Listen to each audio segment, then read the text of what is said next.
Good evening all, and welcome. I just have a quick announcement. Some of you may be aware that another person called Creepy Ace is re-uploading every video I make, and lots of old ones too. It's quite frustrating, and a lot of you have pointed it out. I do need your help though. He's probably even copied this video. What I'd like you to do is if you could type him in the search bar and report him, please. It would mean a lot because he's just stealing everything I do left, right and center, and it's really frustrating. So if you don't mind, maybe at the end, find his channel, report the videos, report the channel for impersonation, and hopefully YouTube will do something. I've reported him, but he's still going, so maybe it takes more of us to do it.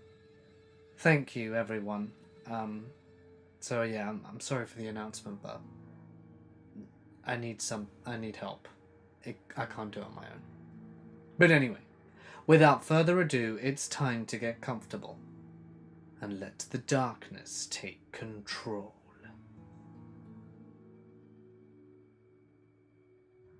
Last night, I was watching that 70s show reruns, eyes heavy and mind in a daze. I was starting to fall asleep when I awoke to what I thought was a loud thump by the patio door. The chocolate chip cookie I was halfway through slid off my hand, somersaulting down my torso, as this noise brought me to an awakening twitch. Just an animal, I thought, or the house settling. Eric Foreman is so goofy. Donna is always out of his league. Eric is lucky. I like this show. Back to sleep. Thump. This time from the ceiling. I shrieked. What the hell is that? This time I sit up, with upright posture like I'm ready to focus on any miniature detail that strikes my senses. I turn the kitchen light on, just out of a general state of fear, without really any concern about anything being in the kitchen. I check the back deck for the thump from before. That's super weird, I think. Nothing else happens. I start to relax. I'm not really worried at this point, but still a little on edge. I'm a college student spending the summer at home with my parents, working in downtown DC. They're at the beach. I'm alone in this rather large house. It's 10:36 p.m. The door knocks. Seriously? I think. Now, again, if I were on the set of a horror movie, or had been watching something scary for that matter, I would have drawn an immediate connection between the thumping noise and the door knocking unusually late at night. But neither of these things applied to me at that moment. So, I didn't. I was still kind of anxious though from those thumps. But when the door knocked, my attention immediately forgot about this noise and was likely nothing to worry about. Probably a salesperson or a mailman. I remember one time a few years back, a UPS man rang our doorbell at about midnight to drop something off. I was the only one awake, so this scared the crap out of me. Maybe it was something like that. The most likely scenario would be my buddy Frank, who considered coming over but said he was too tired. He can be a little spacey though sometimes, so I guess he could have changed his mind without telling me. I guess I'll go over there and at least tell whoever the hell it is that I'd like my privacy.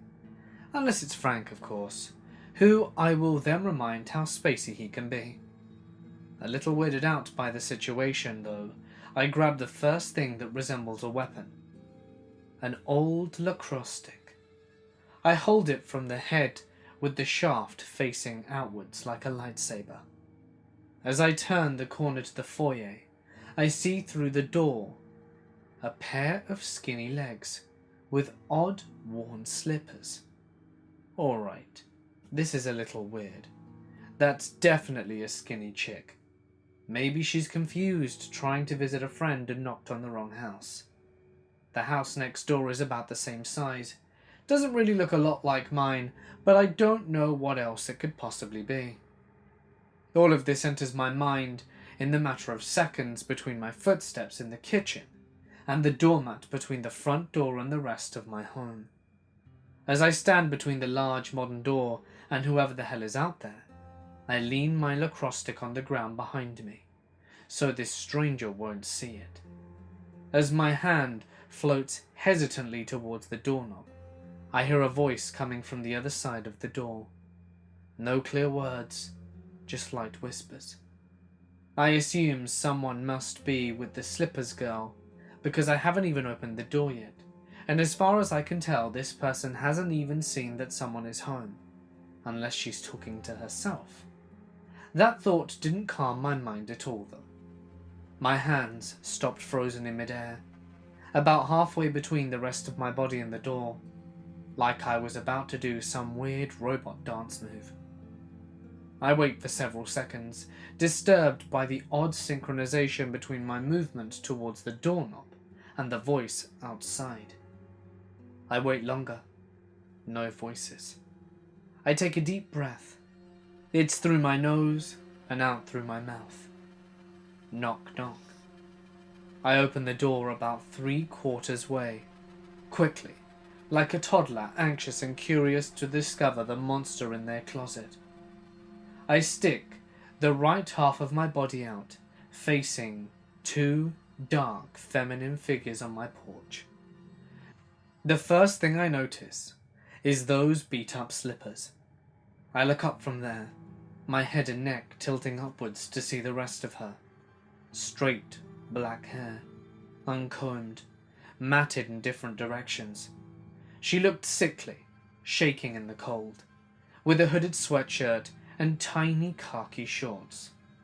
She's about 5'3", looks to be about 13, staring straight forward, which for me, at 5'9", standing on a raised surface above my lowered porch, is at my pelvis. In the dark, I cannot make out the features of her face, but could tell that something about her was awkward, the way she stood there off balance. Her neck tilted to the left side like a chewed-up, overused doll.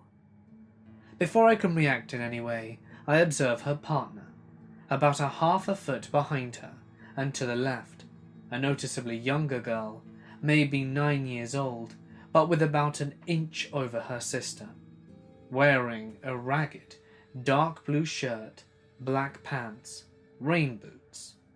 She had similar black hair, though didn't have the same bizarre demeanor as her older sister. I look down at these 2 girls, and have no idea how long it had been since I had opened the door. Have they said anything? What do I say? This is too weird. Can I help you? I muster out, in the tone I typically use to talk to kids, but with an undertone of chill to my voice. I stutter some when I'm nervous or excited, and here I could barely make out a word. Hello, sir. Please, we are cold and would like to use the phone. The younger one says that, her head facing straight forwards. Her tone, it was like nothing I'd ever heard before. It was feminine, sure, but each word left her mouth fully independent of the other one, like they were just words being spit out of a machine and placed in the correct order by a third party. Almost like a robot. But she was clearly human, a young girl I'm speaking to, yet somehow very, very off. She didn't sound her age. She sounded at least 14 or 15, but she looked no older than 10. Why did she speak to me and not the older sister? What's going on? Is her older sister shy? Mentally handicapped? Am I dreaming? And what does this mean about using my phone? It was like she was speaking off a script and mixed up her question. Did she mean to ask something else? Not sure how to respond to this arbitrary question, I manage. Well, I'm not sure what you're asking. Are you 2 lost? First, nothing. Just stares, straight forward, directly ahead, as if with no visual awareness. Then, the younger one. Please, sir. We are alone and need to call home. Let us in." Her response, with the same monotone voice, didn't really answer my question. It was like she was speaking without any concern over it. Just when it was time for her next line, and the last part, "Let us in," like a command, completely separate from her prior polite, candid request. Trembling in fear, confused, with a strong sensation telling me something was horribly wrong, I said, "Well, I'm sorry, but I cannot let you in my house. You'll have to stay here while I grab a phone and call for you." I couldn't leave these two kids stranded out here. But I knew. Something in the pit of my stomach just told me I could not let them in. I was scared out of my mind. The two just looked straight forward, not responding. And suddenly, the older one, who has yet to move or say anything, changes her expression completely. She squeezes her fists as they shake at her sides as if in great pain, and without moving her pale face or neck, makes a smile, showing her teeth all at once. They were sharp, inhuman, like an animal's. At this, I make an obvious, loud scream of terror. The younger one notices my fear and looks up at me, and her pale face, her eyes, blackness. Pure black. No clear iris or retina. Like two black marbles. I then noticed her silent, smiling older sister's black eyes as well. A grotesque nausea floods my stomach, closing in on me, choking me. I am frozen. I do not manage a scream. I can't. I am lost in fear. My entire body speeds up, tingling, numbing. I lose myself. And finally, after what feels like several minutes, I let out a noise of horror that I don't think I've ever made. As I close the door in front of me and retreat to the safety of my home. My body is still shaking. I stand, crying, trembling in the front of the door. I need to reach my cell phone, which is in the family room. I can still hear that 70s show in the background, which brings some relief, but it sounds off now, foreign, almost like another language in my fearful state. I need to call the cops. I can't let them in. "Get out of here!" I yell while banging on the door in an attempt to scare them off. Undiscernible sounds come from the other side, like animal cries or barks. It doesn't sound like the younger girl. I know it isn't. It's the older girl, the silent, mentally off one. But I can't fathom this. No. I need to reach my cell phone, but I can't move. I can't lose track of them. I can see the slippers in the side window. I know she's still there. More animal noises from outside. I scream, yell, bang my lacrosse stick against the door. Anything I can get out of my tired lungs and muscles.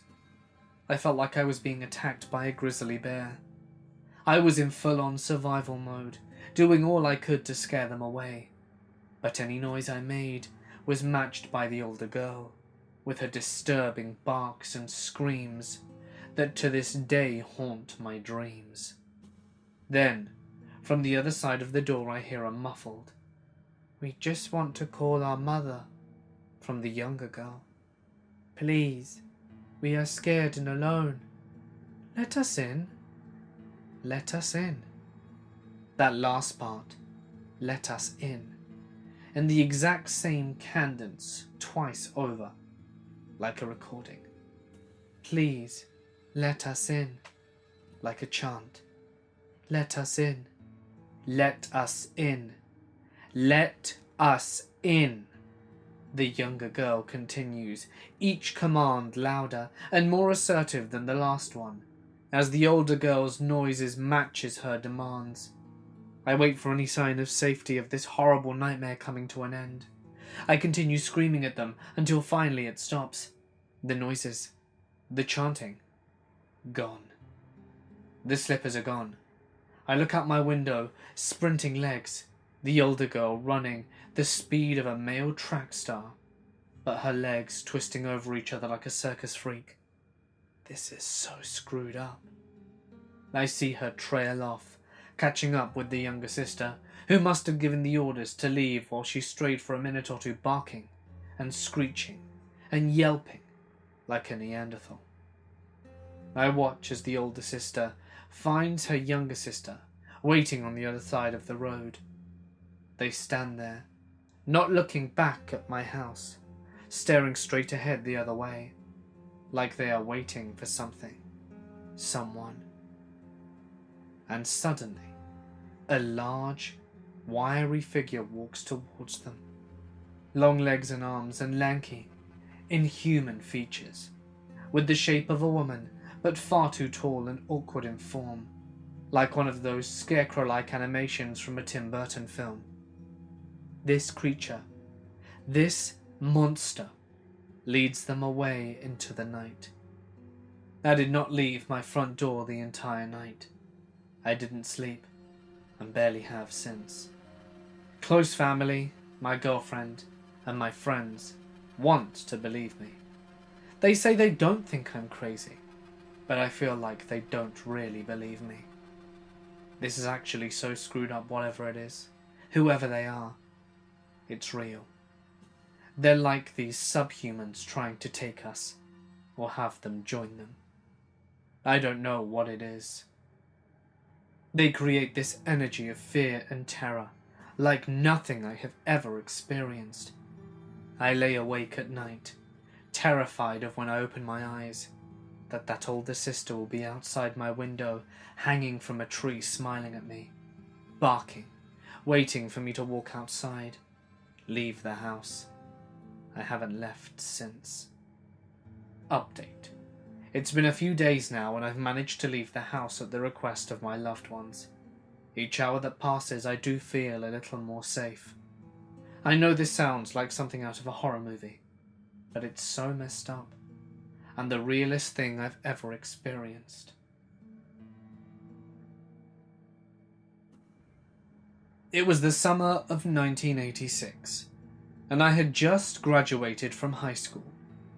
I was living in Vancouver, British Columbia, and my girlfriend and I spent the afternoon at Kitsilano Beach, suntanning.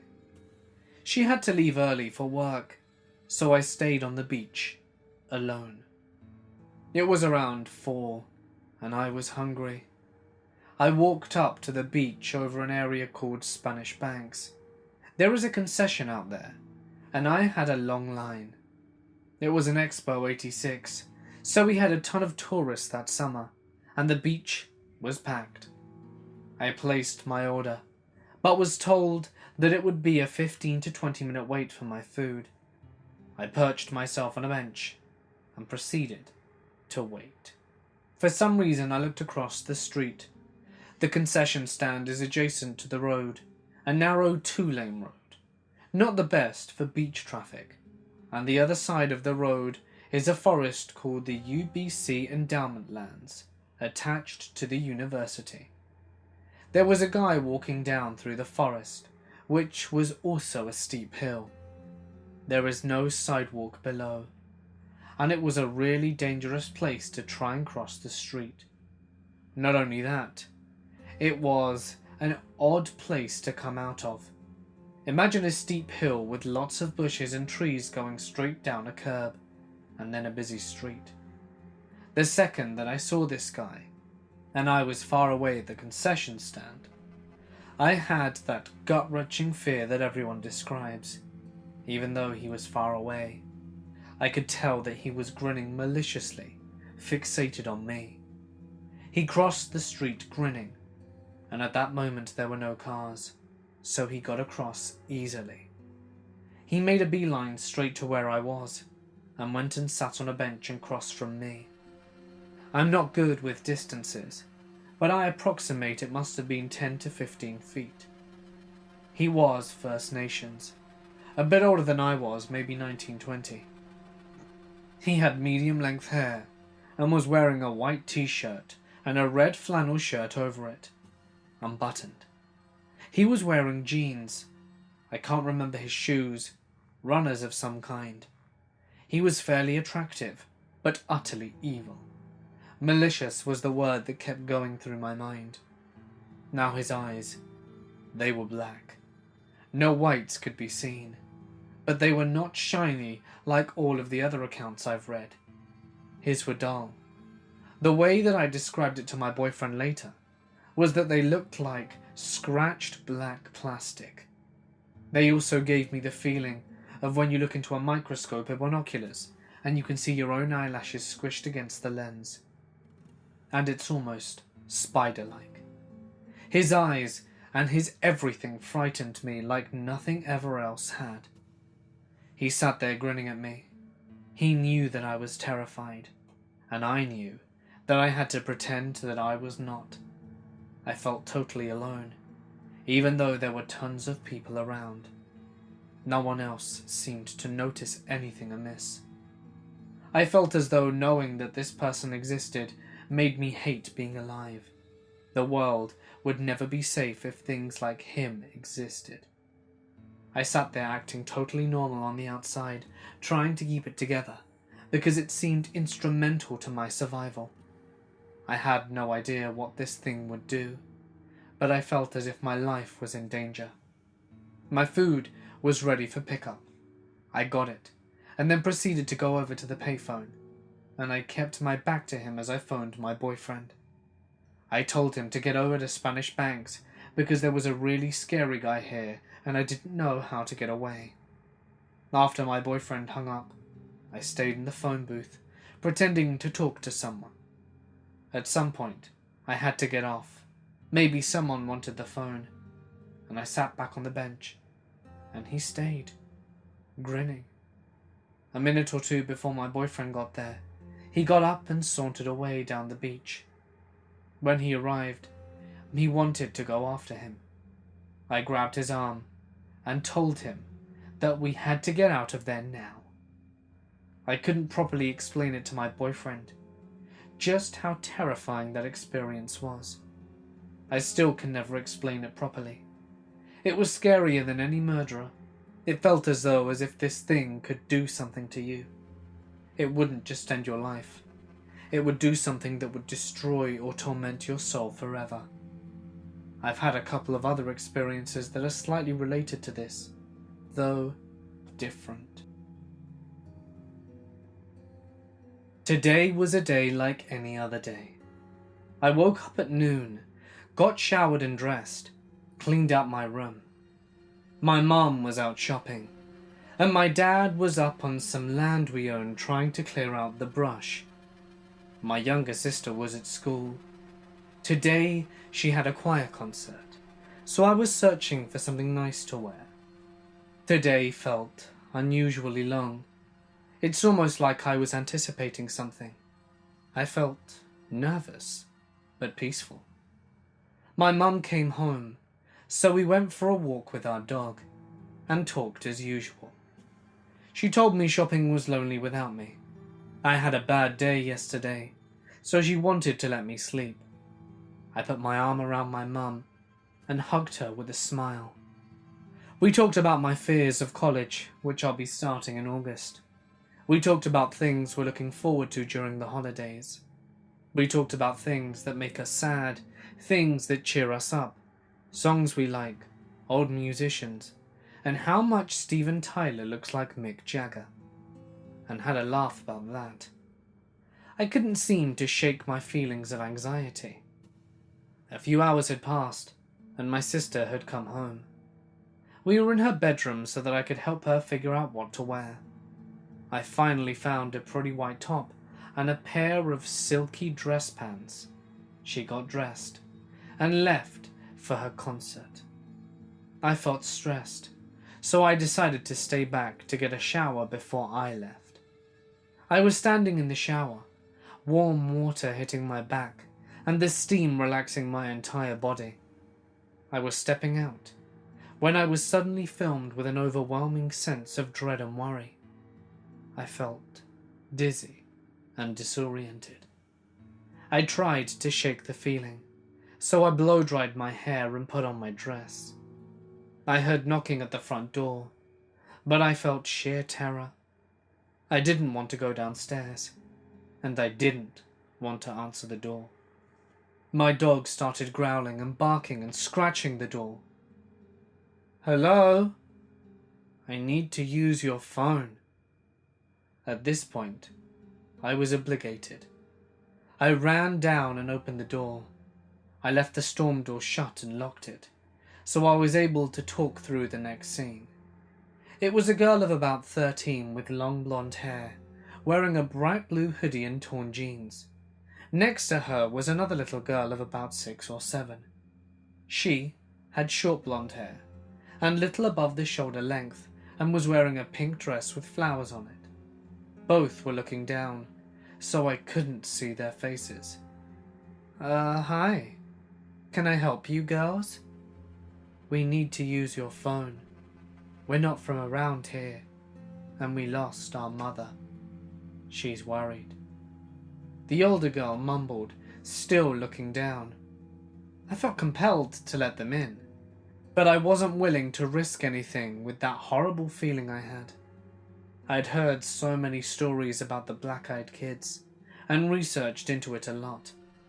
These stories had made me terribly curious, and intrigued me greatly. I know too much about them to deny what's happening.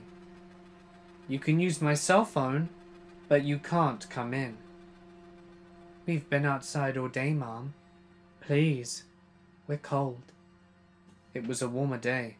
It was in the high 50s Fahrenheit, compared to what it had been. "I can't let you in. If you need to call your mom, I can let you use my cell. That's it." So I stepped out onto the porch, not knowing what to expect. I noticed the older girl get more tense, like she was starting to get angry. "Please, Mom. We are very tired and have to call our mum." Her tone had gotten more aggressive. It was unsettling. "Look at me." "What?" "No. We need to use your phone." I said, "Look at me. If I can't see you in the eyes, I won't let you in." They both looked up at me. They had large, dead black eyes. I felt as if my soul was being drawn into them. My heart sank. These were the things I'd read about.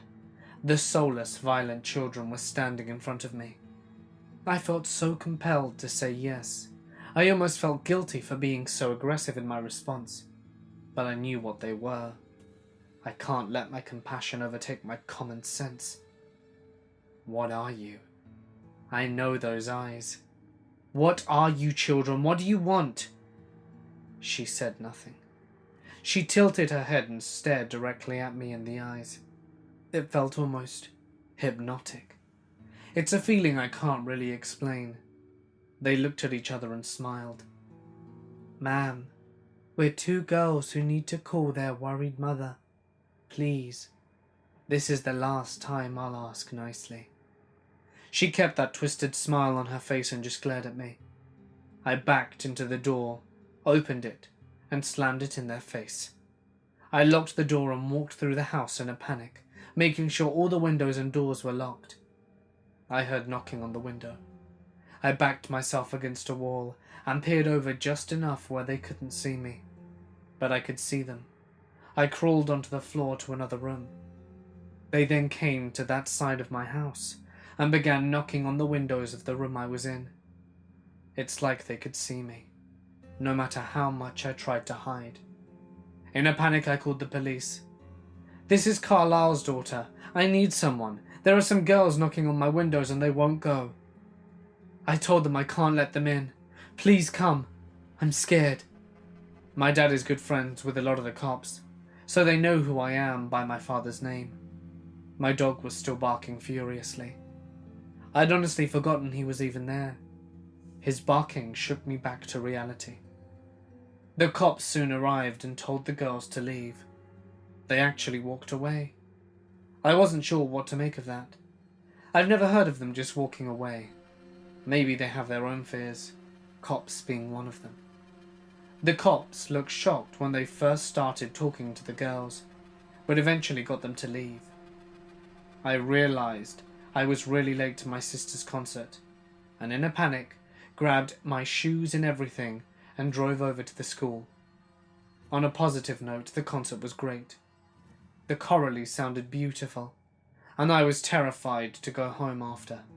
With reason, of course. I truly cannot make heads or tails of my experience. Let me tell you though, if you ever run into these children, you'll regret answering the door. Whatever you do, don't look into their eyes. It's like they have some sort of hypnotizing power. You'll feel dizzy and sick. You'll never forget your run-in with these inhuman children.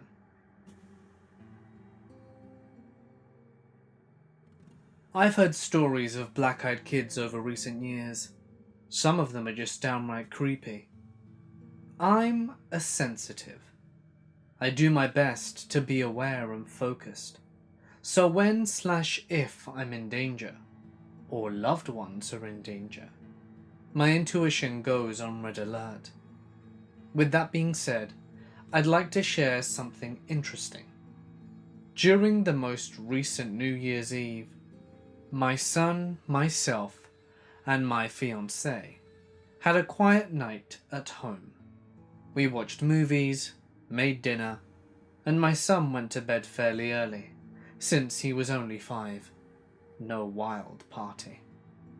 We were marathoning watching Netflix while laughing and chatting in the master bedroom, well after midnight.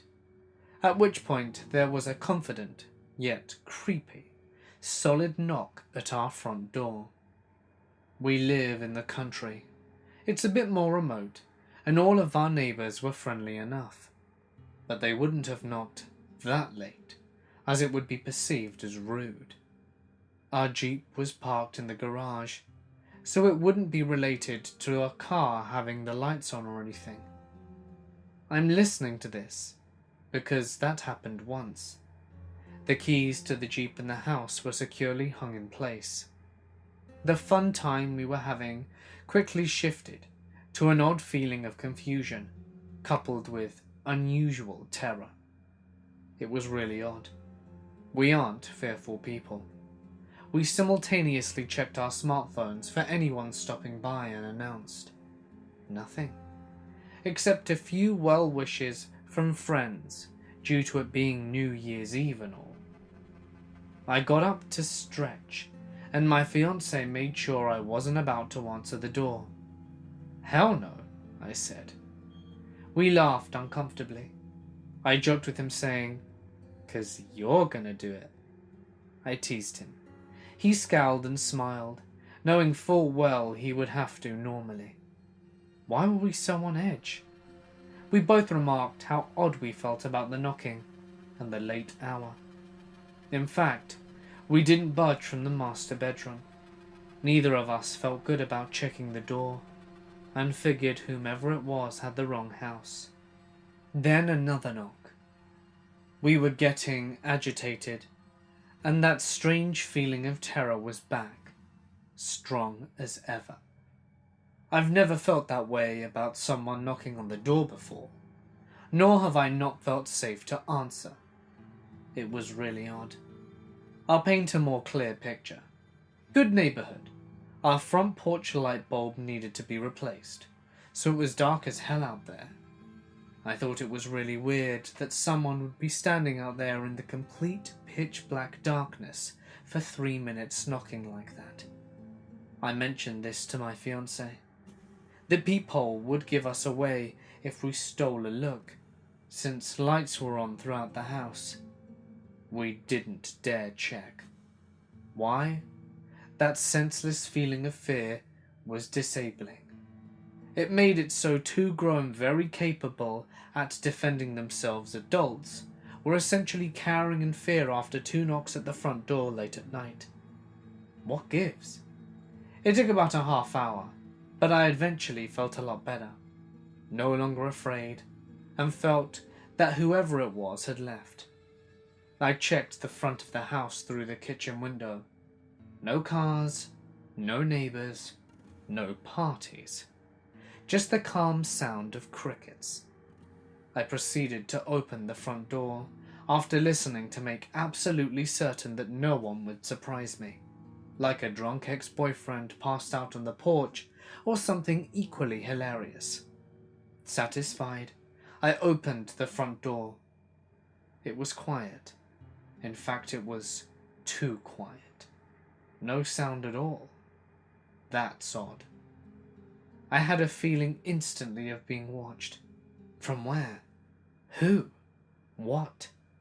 I got the chills and shut the door, then armed the alarm system.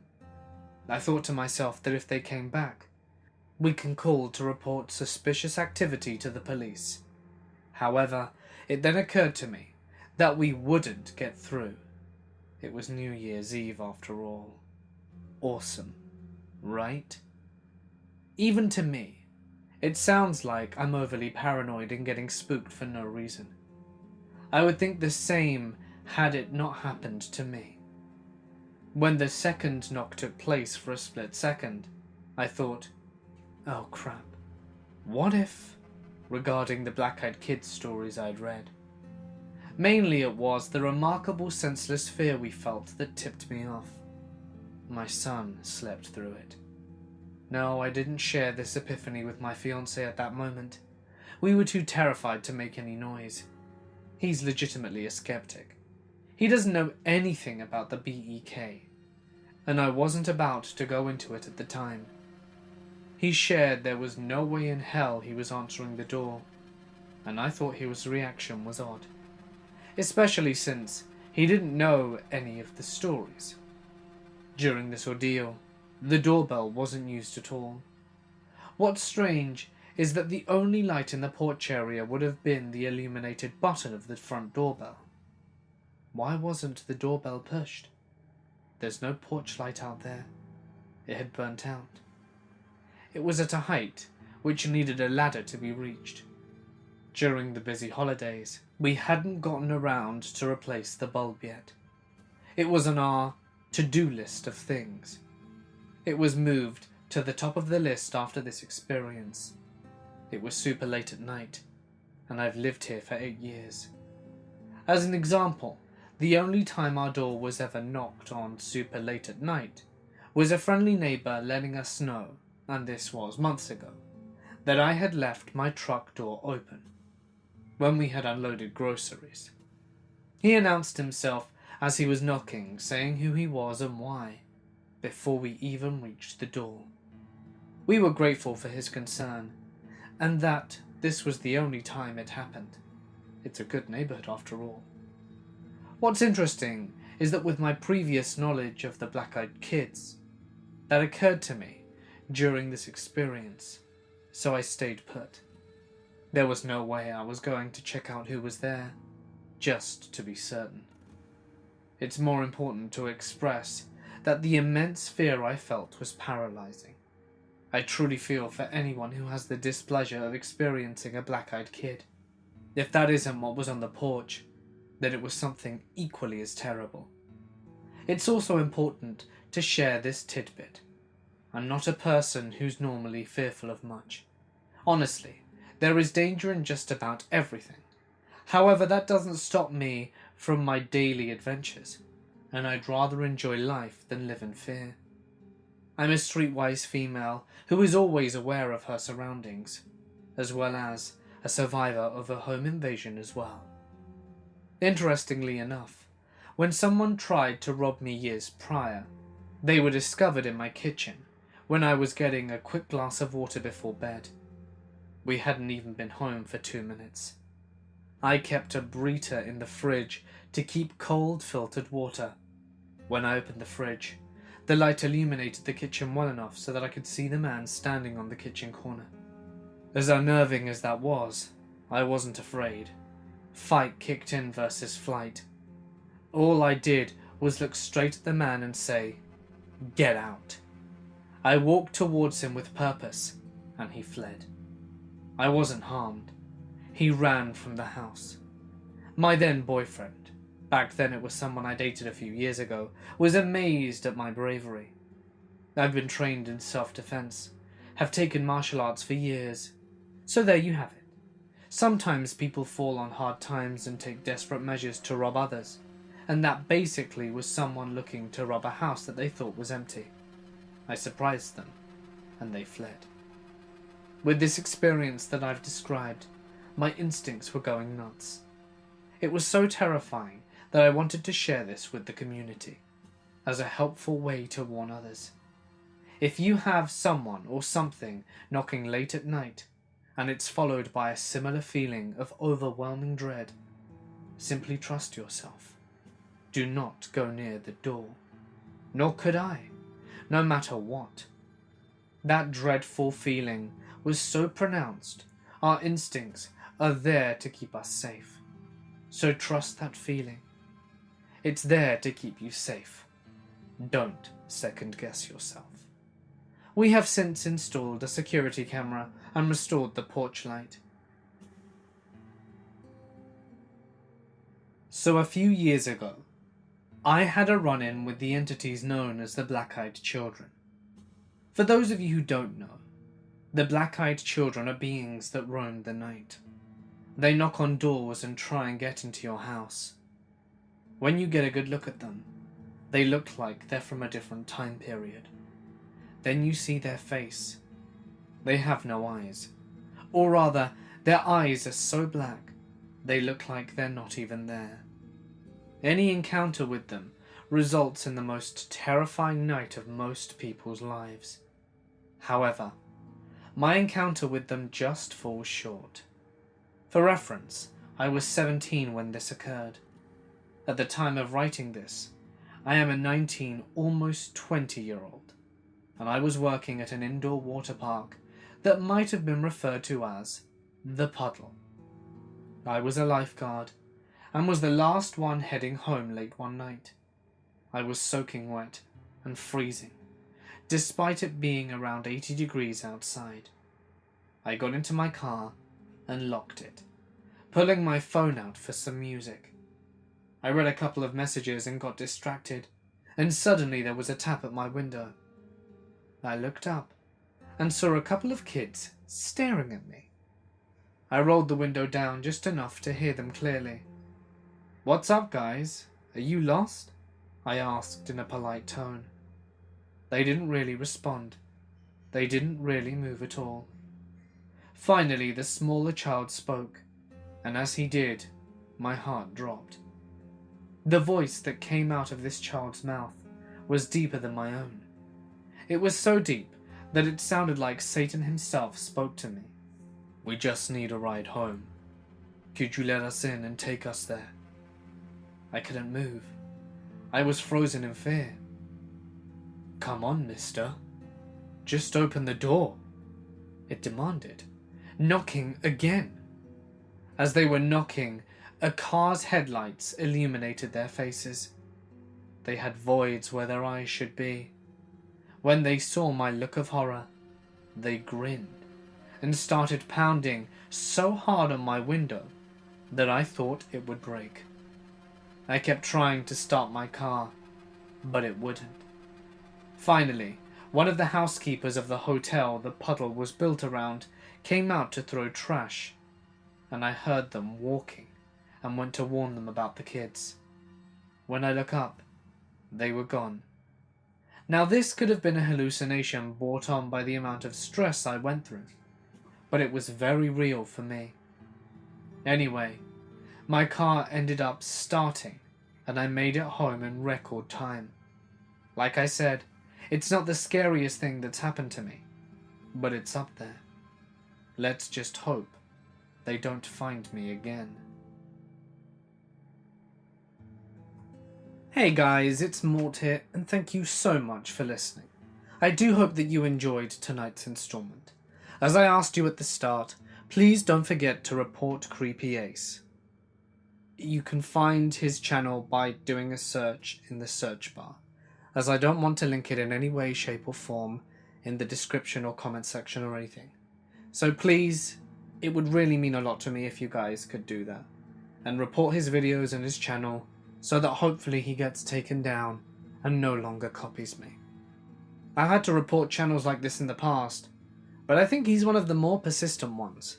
And again, if anyone sees anyone who's re-uploading my content, please report and send it to me, and we will try to take them down. Thank you for looking out for me. I really appreciate it. If you enjoyed the video, don't forget to drop some love with a like and a comment with your thoughts. It really helps and goes a long way. And if you're new here, sorry about the rant, but feel free to subscribe and press the little bell icon to be notified every time I post. I do post every night, so don't miss a chance to be notified of your nightly spooks. If you want to share a story and maybe have it read in a future video, send it to my email or drop it in my Reddit. Please be sure to include plenty of punctuation, paragraphing, good grammar and description to maximize the chances of your stories being selected. But anyway, for now guys, I'm gonna sign off. Stay awesome, and I'll see you in the next one.